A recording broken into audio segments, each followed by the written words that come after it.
glad to welcome on my next guest, one of the all-time great running backs in LSU football history. Jeremy Hill hops on with us now. Jeremy, what's up, man? Hey, what's going on? Thanks for having me on. Glad to have you on. And, hey, let's catch up with you, see how's everything going as far as your rehab, getting back. Last time I saw you, you looked like you were full speed, ready to go. Oh, yeah, man, everything's going great with that. Things are tough right now with a lot of guys coming off injuries with COVID and everything. Right. We can't really do physicals and stuff right now, but as far as my body and everything, man, I'm ready to go. So whenever things are back rolling, I'll be ready to go. So that was going to be one of my questions. You're a guy that, in my opinion, still has NFL carries in his body. You got injured. Now you're healthy, but teams can't bring you in for a workout. They can't bring you in for the physical like you just mentioned. What is kind of your agent telling you as far as maybe when that process will start?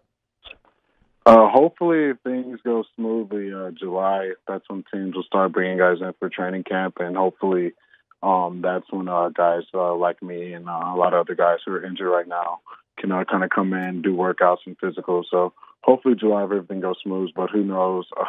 2020 has been crazy, so we're just playing it day by day. Yeah, I've already said 2020 can go fly a kite. There's been so many bad things that has happened in this world that 2020 just needs to go ahead and turn the calendar over. Yeah, you're right, man. All right, Jeremy, also wanted to talk with you about some current LSU running backs. When you look at who they've got coming back, you've got Chris Curry, you've got John Emery, you have Ty Davis-Price. Last year was a little bit of an outliner for LSU football because Clyde Edwards-Helaire was really the go-to guy. It's been a long time since LSU's really, had just one guy. You were a guy that mainly, at the end of your career, you were a one-back kind of guy. So when you look at the rotation of running backs for LSU, they all have something a little bit different. Do you think that can work out for LSU moving forward with those three guys?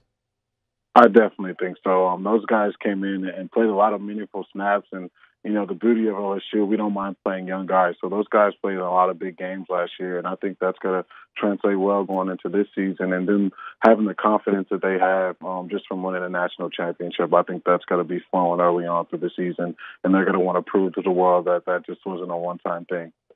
Watching Clyde Edwards-Helaire last year, and you and I talked about it on the sidelines a couple of games, he was remarkable what he was able to do and ends up being the only running back taken in the first round when a day and age where running backs just don't get taken in the first round. It was so good for me to see. I know you were excited for Clyde as well when you saw him go to Kansas City there at 32. Oh, yeah, most definitely. I think that was just a beautiful fit for him to go to the defending Super Bowl champs and a quarterback like Patrick Mahomes. That offense and with Andy Reid, I think he's going to put him in position to make a lot of plays in the screen game and on third down as well. So I'm so excited for him, and I know he's ready to go out there and shock the world too.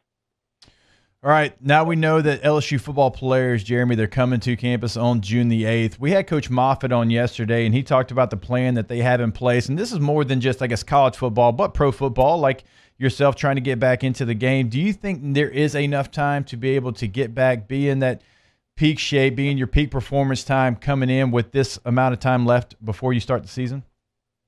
Yeah, I would hope the guys have been already doing stuff on their own or getting together and doing stuff, and I'm sure they have. I've seen videos of stuff, so I know the guys have been working. So I would assume if you haven't been doing anything, you would probably say that, but I know those guys are hungry and they're going to, come in ready to go, and Moffitt's just going to gear them up and get ready for training camp.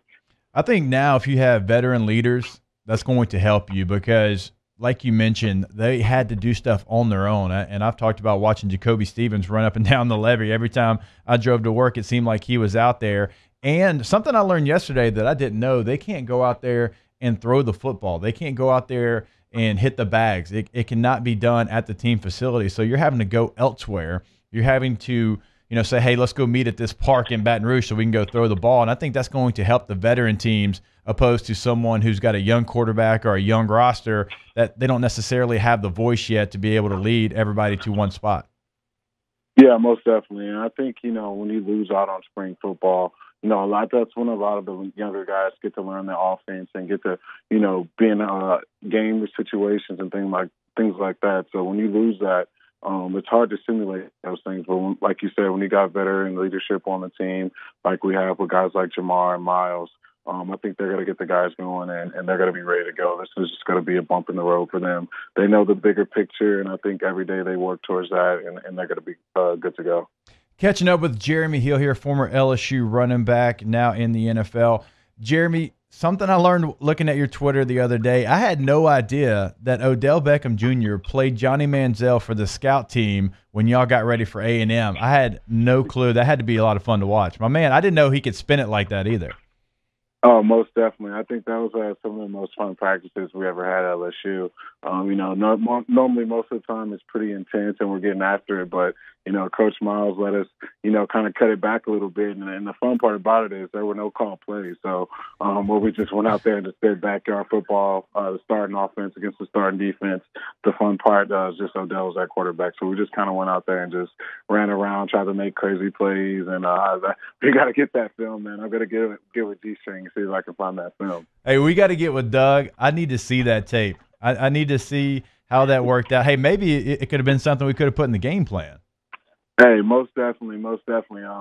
We definitely had some tricks up our sleeve. We never had to pull them out, but definitely Odell can definitely sling the rock for sure.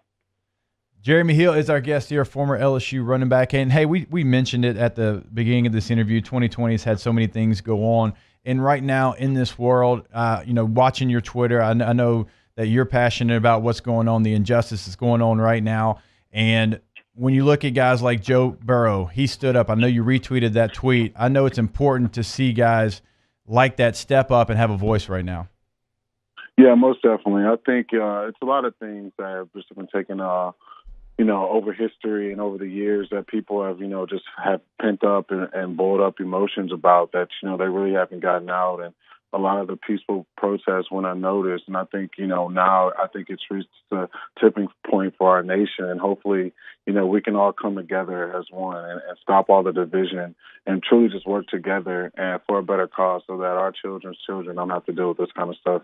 And, Jeremy, I can tell you this, being in the locker room and growing up, I went to an extremely diverse elementary school, and sometimes it's a comfortable situation for me, but that doesn't make it right to be silent. And you know how it is in the locker room. I mean, we're all brothers. You're my brother. We didn't even play together, but we have a great relationship. Same thing with Clyde. I mean, so many great teammates.